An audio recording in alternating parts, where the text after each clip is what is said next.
Thank you for logging on to the podcast for the week of Monday, September 2nd through Friday the 6th. Hello, I'm Mr. Andrews, and here's what's happening in Paulville this week. Well, this week in Paulville, we've got a lot going on. Even though it's a 4-day week, we are full scale. So in our ELA, our science, our math, and our social studies, we are going to have full lessons going on. So we spent a lot of this past week just kind of learning each other. We got each other's styles. We got a couple of things that our parameters and guidelines and how we do things established, and we're ready to go. So during our ELA, or our language arts and reading portion of our school day, this week we're going to be talking about reading. What is reading, and why is reading important? We're going to look very closely at two types of reading. One of them is the informational text, and the other a literature text. And we're going to look at two different types of work, that one's informational text and the other literature, that are going to have the same topic. And so we'll be working with aliens this week. So something to look forward to. During the science portion of our day, we're going to be talking about and starting our physical and chemical properties unit, and the changes that can happen when you have physical and chemical changes. So we're going to start that off with the water cycle this week on Tuesday and Wednesday, and expect a quiz on Wednesday on the water cycle. Then we're going to talk about physical properties and how physical properties of materials can be changed and what that looks like, and then expect a quiz to follow behind that as well during our science time this week. Also, we're following Hurricane Dorian, and I'd like for you throughout the Labor Day weekend to continue to keep track of that, especially since the track possibly could come up towards the Carolinas and enter the Atlantic Ocean, the warm waters of the Atlantic Ocean Gulf Stream, and what that might mean for redevelopment, possibly. So much going on. So be aware of what's going on weather-wise too. We'll pick that up in a very strong way later this school year in our weather and climate unit, but we can't bypass something that's really happening right now in front of us. In math this week, we are going to be talking about, and pardon me just for a second, multiplication patterns on place value chart, and expect a quiz on Wednesday. Sorry I had to go to the cheat notes. I've been doing so good so far. And then we're going to start talking about decimal numbers and place value and how that works as well. So expect at least a quiz on Wednesday in math as well, lessons 1 and 2.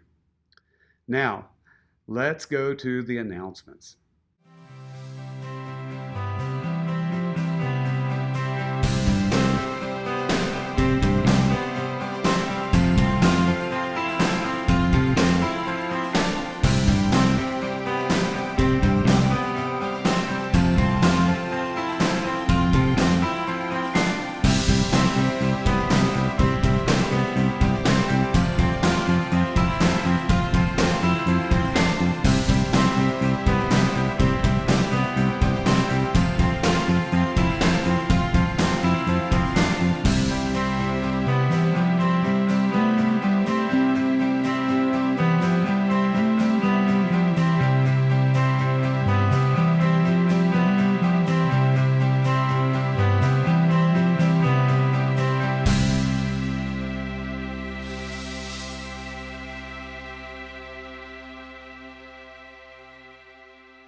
Where is Mr. Andrews? He's in the U.S. He's at a capital. Oh, which one will we learn about this week?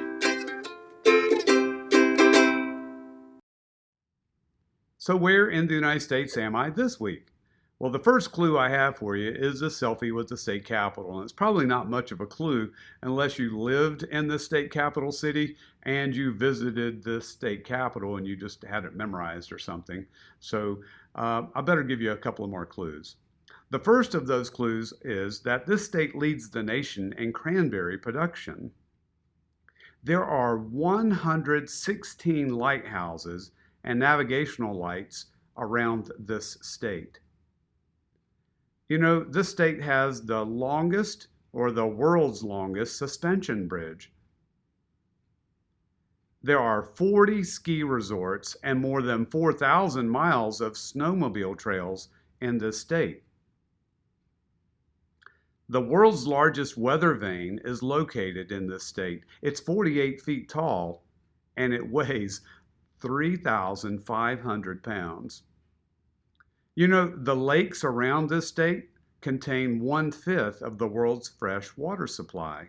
Sometimes this state, depending on which way you look at it, might look like, let's do it this way, it's called the Mitten State. Sometimes people from this state will say, I'm from this part of the mitten or this part of the mitten. And one of the other clues that I gave you in class is that Andrew and Becca Hamilton, former students from Paulville, now live in this state. Ooh, that might have been the giveaway right there. Well, in order to get credit for your bonus answer, you've got to first of all have the name of the state and then the name of the capital for this state. Parents, your way of showing that you listen to this podcast is that you will sign the bonus answer. And when you sign that, it's telling me that you also gave a listen for the couple of minutes that it takes as well. Where is Mr. Andrews? He's in the U.S. He's at a capital. Oh, which one will we learn about this week? Let's all have a great week together and let's all get the big paw.